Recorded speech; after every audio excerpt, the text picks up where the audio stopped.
Assalamualaikum warahmatullahi wabarakatuh. Bismillahirrahmanirrahim. Bertemu kembali pada pembahasan ayat-ayat Al-Quran dilihat dari sudut pandang penafsirannya. Pada video kali ini saya akan membahas kandungan surah Ali Imran ayat 159. Kemudian tafsir yang membantu saya untuk menjelaskan kandungan surah ini adalah tafsir Al-Muyassar yang ditulis oleh pakar tafsir di Madinah yang kemudian diterbitkan oleh penerbit Mujamma' Al-Malik Fahd. Penerbit ini termasuk penerbit yang cukup populer dan diakui. Tafsir ini ditulis secara kolektif.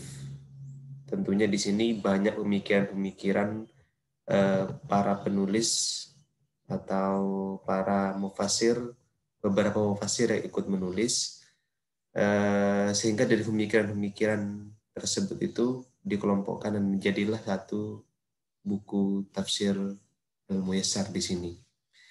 Disebut dengan tafsir Al-Muyassar karena tafsir ini ditulis secara ringkas. Mungkin kalau di pesantren kita mengenalnya seperti halnya tafsir Jalalain. Itu termasuk tafsir yang sangat ringkas. Nah, ada juga tafsir yang ringkas yang disebut dengan tafsir Al-Muyassar. Mari kita lihat terlebih dahulu bagaimana komentar beberapa pakar tafsir di kota Madinah terkait dengan surah Ali Imran ayat 159. Nah, ini sudah terlihat di screen. Teman-teman bisa juga ikut membaca dan juga memahami dari penafsiran dan juga ayat yang sudah terpampang di screen di sini selain mendengarkan apa yang saya jelaskan di video ini. Mari kita baca dulu sebelum kita jelaskan atau bacakan penafsirannya. Bismillahirrahmanirrahim. Fabima rahmatim minallahi lintalahum. Sebab karunia atau rahmat Allah, engkau Muhammad bisa bersikap lemah lembut terhadap mereka. Mereka di sini adalah sahabat-sahabat Nabi. Walau kunta faddan ghalidul qalbi, seandainya, dan tentunya ini tidak mungkin ya, seandainya kamu Muhammad keras, ghalidul qalbi, dan kasar hatinya, lam faddu min haulik, niscaya sahabat-sahabatmu pergi dari sisimu atau sekelilingmu. Fa'fu anhum, maka maafkan mereka, wastaghfir lahum, dan mintalah ampun kepada mereka, wasyawirhum fil amri, dan berdiskusilah, bermusyawarahlah dengan mereka mengenai suatu hal. Fa'idha azamtah, maka jika apabila kamu Muhammad membulatkan tekad atau menginginkan sesuatu, fatawakkal ala Allah, maka bertawakal atau berpasrah dirilah kepada Allah Subhanahu wa taala. Innallaha yuhibbul mutawakkilin. Sesungguhnya Allah suka terhadap orang-orang yang bertawakal. Pada ayat ini kata kunci yang dapat kita garis bawahi adalah sikap kelemah lembutan kita atau Nabi Muhammad terhadap sahabatnya. Saya ulangi lagi, kata kunci yang perlu kita garis bawahi pada ayat ini adalah sikap kelemah lembutan Nabi Muhammad terhadap sahabat-sahabatnya. sikap kelemah lembutan di sini memiliki efek yang besar. Efeknya adalah sahabat-sahabat Nabi, begitupun juga musuh-musuh Nabi pada waktu itu kagum. Kekaguman mereka menyebabkan mereka mencintai Nabi, dan apa yang disampaikan atau yang didakwahkan oleh Nabi dapat membuka hati mereka yang masih belum beriman sehingga mereka beriman kepada Allah Subhanahu wa taala. Nah, kurang lebih begitu inti dari ayat ini. Nah, mari kita juga bacakan bagaimana komentar dalam tafsir Al-Muyassar. Karena di sini penafsirannya cukup singkat karena memang tafsir ini ditulis secara singkat. Namanya kalau dalam kaidah-kaidah tafsir itu atau metode penafsiran, kitab tafsir ini disebut dengan tafsir global atau ijmali, yaitu tafsir yang hanya mengomentari poin-poin pentingnya saja, sehingga seakan-akan kita membaca pesan Al-Quran yang masih umum. Tetapi sekalipun di sini sangat singkat atau masih mengglobal penafsirannya, saya lihat penafsiran dalam tafsir Al-Muyassar yang saya bacakan pada kesempatan kali ini cukup sangat membantu untuk memberikan atau menguraikan pesan yang terkandung dalam surah Ali Imran ayat 159.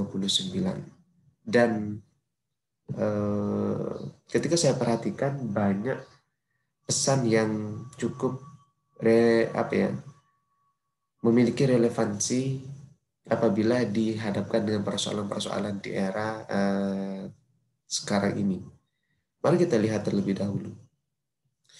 Fa bi rahmatin minallahi laka wa li ashabika ayyuhan nabi manallahu alaika fakunta rafiqan bihim.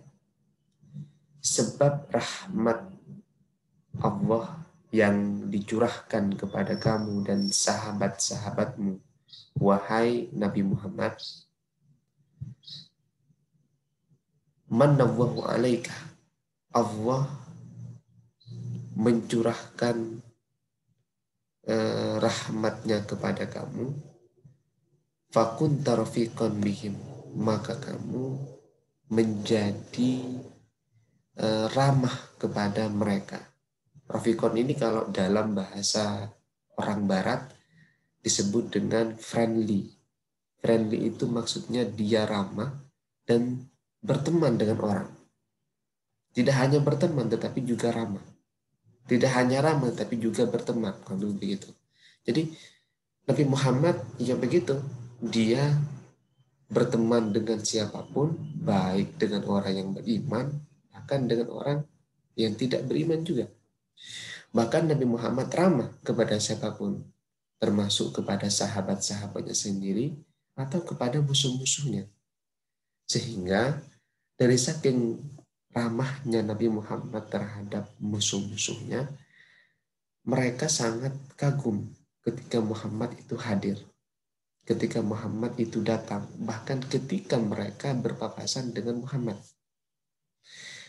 Mereka atau musuh-musuh atau kafir Quraisy pada waktu itu membenci Nabi bukan karena membenci sifatnya Nabi, tetapi membenci dakwahnya Nabi atau membenci ajarannya Nabi.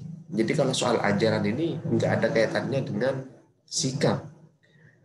Soal masalah menerima ajaran atau ideologi itu erat kaitannya dengan pertama kesadaran orangnya. Yang kedua yang sangat penting adalah ada hubungannya dengan hidayah.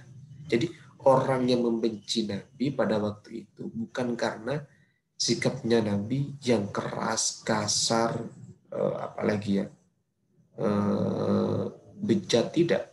Tetapi mereka membenci Nabi karena mereka masih belum mendapatkan hidayah. Itu aja. Jadi sebenarnya mereka sangat mencintai Nabi, sangat senang dengan Nabi ketika Nabi hadir atau bertemu mereka. Jadi seandainya Muhammad itu bersikap kasar, lagi keras hatinya. Keras di sini maksudnya tidak pengen berinteraksi lagi dengan mereka karena mereka menolak dakwahnya Nabi. Tidak seperti itu. Maka bagaimana? Lam faddu min haulik. Maka seandainya Nabi keras, lam faddu min haulik. Niscaya mereka itu akan pergi dari sisi Nabi. Makanya di sini walau kunta sayyi'al huluki qasiyal qalbi, ini yang benar adalah layan syarifu ashabuka min haulik. Jadi seandainya Nabi berakhlak jelek dan hatinya kasar lagi, niscaya sahabat-sahabatnya Nabi tersebut akan berpaling dari sekeliling Nabi. Berpaling di sini maksudnya meninggalkan Nabi. Tidak pengen berteman dengan Nabi karena Nabi tidak friendly, tidak suka berteman. Tidak pengen dekat-dekat dengan Nabi karena Nabi tidak ramah kepada mereka. Nah, itu yang akan timbul atau efek negatifnya. Tapi karena Nabi itu sangat ramah kepada mereka, maka mereka sangat berteman dengan Nabi. Saking ramahnya Nabi terhadap sahabat-sahabatnya, begitu pula kepada musuhnya. Ketika Nabi Muhammad SAW itu wafat, sahabat-sahabatnya itu merasa kehilangan. Seakan mereka kehilangan sesuatu yang benar-benar mereka cintai. Sehingga Umar bin Khattab tidak yakin, tidak percaya kalau Nabi Muhammad itu wafat. Makanya kemudian Al-Quran menguatkan atau menyadarkan Umar bahwa setiap yang bernyawa atau yang bernafas itu akan mati. Gitu. Nah, tapi matinya orang yang atau wafatnya orang yang baik tentunya berbeda dengan wafatnya orang yang tidak baik. Kurang lebih begitu. Saya tidak mau bahas soal masalah itu terlalu panjang. Kita lanjutkan pada titik poinnya di sini. Kita lanjutkan dulu. Fala tu'akhidhum bima kana minhum fi ghazwati Uhudin. Maka jangan sampai Muhammad kamu menyalahkan mereka sebab apa yang terjadi terhadap sebagian sahabat-sahabatmu pada perang Uhud. Maksudnya bagaimana? Maksudnya adalah pada perang Uhud, sahabat-sahabatnya Nabi ini istilahnya melakukan beberapa kesalahan sehingga perang yang terjadi antara Nabi dengan musuh-musuh Nabi pada waktu itu, Nabi mengalami kekalahan. Karena sahabat Nabi turun dari puncak gunung untuk merebut harta rampasan perang. Padahal masih belum ada aba-aba dari Nabi untuk turun ke bawah. Nah, oleh sebab itu kesalahan-kesalahan mereka jangan sampai dilecehkan atau dipersalahkan oleh Nabi. Jadi kesalahan yang terjadi dalam sebuah tim, ya udah itu kesalahan bersama. Oleh sebab itu jangan sampai satu sama lain saling menyalahkan, tetapi kesalahan yang terjadi perbaiki bersama. Begitu kurang lebih. Was'alillah ayyuhan nabi ayyawfir lahum. Mohonlah kepada Allah atas kesalahan-kesalahan mereka sehingga Allah mengampuni mereka. Wasyawirhum fil umur allati tahtaju ila masyuratin. Jadi berdiskusilah, musyawarahkan secara bersama-sama dengan sahabat-sahabatmu Nabi mengenai beberapa persoalan yang kamu butuh untuk dimusyawarahkan. Jadi dalam sebuah persoalan itu ada beberapa persoalan yang penting untuk dimusyawarahkan. Yang itu adalah bukan persoalan private.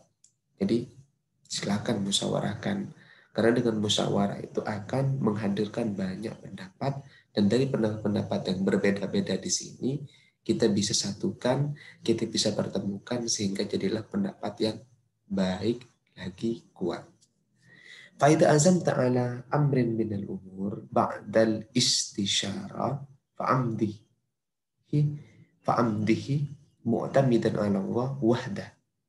Jadi jika kamu Muhammad membulatkan tekad, kau menginginkan sesuatu setelah melakukan istisyarah. Jadi istisyarah di sini adalah meminta pendapat, meminta petunjuk. Kalau di Madura biasanya orang mau meminang seseorang, biasanya di situ melakukan istisyarah setelah setelah atau sebelum juga sebelum bertawakal kepada Allah. Istisaro di sini atau meminta petunjuk di sini biasanya dilakukan kepada orang-orang yang banyak tahu. Ya, biasanya kalau di Madura itu adalah kepada kiai atau kepada guru. Nah biasanya orang yang mau minang seorang nih misalnya, itu tidak biasanya dengan orang tuanya nyabis atau suan kepada kiai untuk meminta pendapat. Sehingga kiai itu sebagai tokoh masyarakat memberikan semacam pendapat atau komentar terkait dengan calon yang kita mau pinang. Kalau misalkan baik, biasanya kiai itu menyampaikan kalau itu baik. Sebaliknya kalau itu nggak baik, ya udah kiai menyampaikannya dengan jujur gitu. Jadi itu namanya istisyarah. Ketika Nabi sudah melakukan istisyarah dengan sahabat-sahabatnya, maka tetapkanlah atau pasrahkanlah Allahi wahdah kepada Allah yang Maha Esa. Kenapa? Innallaha yuhibbul mutawakkilin alaih. Karena Allah sangat mencintai orang-orang yang memasrahkan diri kepadanya atau bertawakal kepadanya. Teman-temanku yang saya hormati. Jadi ayat ini memberikan beberapa pelajaran kepada kita. Yang pertama adalah pentingnya bersikap lemah lembut terhadap orang lain. Apalagi orang yang kita hadapi tersebut adalah orang yang kita ajak, orang yang kita dakwahi. Oleh sebab itu namanya dakwah, mengajak, tentunya ajaklah mereka dengan sikap yang lemah lembut. Supaya hati mereka terbuka, terketuk, dan mereka bisa menerima apa yang kita dakwahkan, apa yang kita sampaikan. Sebaliknya, kalau kita berdakwah dengan kasar, maka akan masuk dari telinga yang kanan dan keluar dari telinga yang kiri kepada telinga yang kiri. Ya banyak kelompok-kelompok atau beberapa pendakwah di Indonesia yang mereka menyampaikan dakwahnya dengan sikap yang kasar, bahkan memprovokasi massa. Banyak, saya tidak perlu menyebutkan satu persatu. Biasanya mereka gemar menyalahkan, gemar merendahkan orang lain yang tidak sepemikiran dengan mereka. Aneh kan? Sehingga jamaah-jamaah mereka itu hanya sedikit. Kendati pun banyak, misalkan beribu-ribu jamaah, tetapi mereka saya yakin tidak setia terhadap pendakwahnya. Mereka hanya melakukan atau mengikuti dakwah mereka hanya sebatas sensasional saja, pengen cari muka kurang lebih. Jadi mereka tidak mengikutinya dengan hati, tidak menerima dengan hati. Oleh sebab itu teman-teman, marilah kita bersikap lemah lembut kepada siapapun, termasuk kepada musuh-musuh kita, terhadap orang-orang yang tidak sepemikiran maksudnya di sini dengan mereka. Nah, yang kedua, yang pesan yang perlu kita petik dari ayat ini, dari penafsiran ini juga adalah keterbukaan kita untuk memaafkan kesalahan orang lain. Karena namanya manusia tidak sempurna. Jadi disitulah kita maafkan. Oleh sebab itu, Nabi juga diperintahkan. Nabi juga diminta oleh Tuhan untuk selalu memaafkan sahabatnya yang bersalah. Misalkan mereka, para sahabat di sini melakukan kesalahan pada peperangan Uhud. Mereka melanggar aturan-aturan yang sudah disampaikan oleh Nabi. Nabi memaafkan kesalahan-kesalahan mereka. Begitu pula misalkan Umar dulu itu sangat melecehkan Nabi, bahkan mereka berkeinginan besar untuk membunuh Nabi, tetapi ketika Umar sudah membulatkan tekad untuk bertaubat, Nabi memaafkan. Dan juga banyak kisah-kisah yang lain yang dapat kita petik. Yang ketiga adalah mintakanlah ampun kepada Allah terhadap kesalahan-kesalahan mereka. Jadi kalau kita memaafkan, ya kita doakan semua kesalahanmu, tidak hanya aku maafkan, tetapi juga Tuhan memaafkan atau menerima ampunan kesalahan orang lain tersebut. Gitu. Dan yang keempat adalah wasyawirhum fil amri, yaitu senang melakukan musyawarah atau diskusi. Musyawarah ini penting teman-teman. Dengan musyawarah di sini, suatu persoalan itu akan diketahui titik terangnya, karena persoalan itu terjadi karena terjadi perbedaan pendapat. Ketika perbedaan pendapat itu dipertemukan, maka itu akan bersatu. Gitu. Nah, kelompok-kelompok radikalis misalkan, yang mereka yang berpikir tertutup, mereka tidak mau melakukan musyawarah karena mereka merasa paling benar, dan apa yang mereka pahami itulah termasuk kebenaran yang sejati atau yang absolut. Padahal kebenaran yang absolut itu hanyalah milik Tuhan. Allah knew who is the best. Jadi Tuhan yang maha tahu siapa yang paling baik. Kebenaran yang dimiliki oleh manusia itu hanyalah kebenaran relatif atau subjektif. Oleh sebab itu, tidak ada kebenaran yang mutlak yang disampaikan oleh manusia. Oleh sebab itu, lakukanlah musyawarah. Fa'idha azamta fatawakkal 'ala Allah. Dan yang berapa ya? Dan yang kelima, pesan yang bisa kita petik dari ayat dan juga penafsiran ini adalah pentingnya untuk bertawakal setelah kita berusaha secara totalitas. Jadi kalau kita sudah kalau kita menginginkan sesuatu, maka kita berusaha terlebih dahulu. Ketika kita sudah berusaha dan apa yang kita peroleh tidak seperti yang kita inginkan, ya udah, bertawakallah kepada Allah. Itu sudah ranah Tuhan. Oleh sebab itu Tuhan yang akan menjawab permintaan atau keinginan kita. Begitulah teman-teman apa yang dapat saya sampaikan pada kesempatan kali ini. Semoga bermanfaat. Sampai jumpa di video berikutnya. Terima kasih.